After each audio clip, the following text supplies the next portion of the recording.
Cannes also was productive in creating new forms of support for poor countries and developing countries, particularly the most vulnerable and the least developed, so that they could adapt to the huge costs of adaptation to climate change. COP16 and the CMP6 was also a major step forward because, with respect to development and the transfer of technology, we managed to create a mechanism which facilitate access to green technology, permitting the transition to a low-carbon economy, while at the same time combating poverty.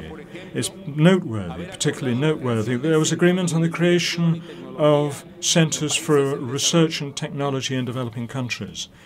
In this respect, Mexico undertakes to establish, on its own account, within the framework of this agreement, a center for research into sustainable development and against climate change, which can serve for the transfer of technology to the developing countries in our region, Latin America and the Caribbean. Cancun was also a success because we saw finalization of the transfer of a first package of $30 billion for immediate actions between now and 2012, and also because there was recognition of long-term financing as a cross-cutting element on which all other activities will depend.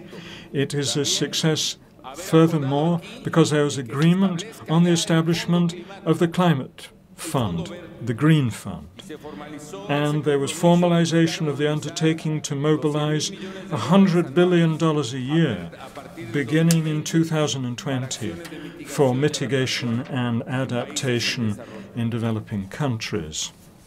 One of the greatest achievements in Cancun was the adoption of a mechanism to reduce emissions from deforestation and soil degradation, one based on results and which will bring extensive social benefits as we, in countries where forest resources are intimately associated with poverty and the destitution of indigenous communities which live within our forests and jungles. There was agreement to guarantee respect for the rights of indigenous peoples and local communities through implementation of REDD+.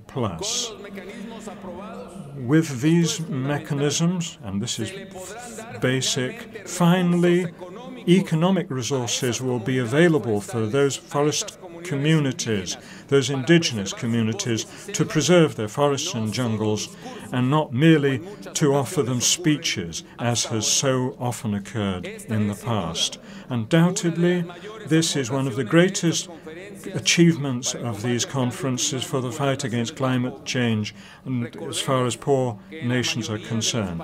Let us bear in mind that in the majority of developing countries, more than half of carbon emissions come from deforestation, and that those emissions amount to up to 20% of global emissions.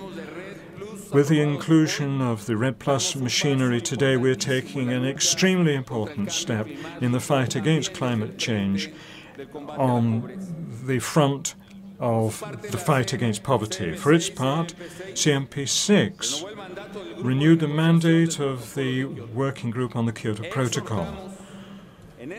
We would earnestly urge all actors before the end of 2012 to give practical expression to substantive progress in this regard.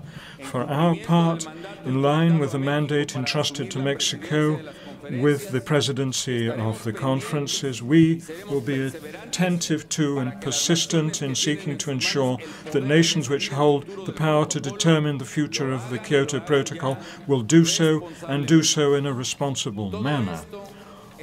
All of this, in short, is to be found in the Cancun agreements, an era of cooperation in the face of climate change. I know that this process, and I know that this has been a characteristic of the discussions this week, as is only logical and natural, has been accompanied by tension and differences of view, not just now, but for many years. However, in the light of the spirit characterizing the negotiators at COP16, we know that there's a new spirit, a renewed spirit of trust and cooperation.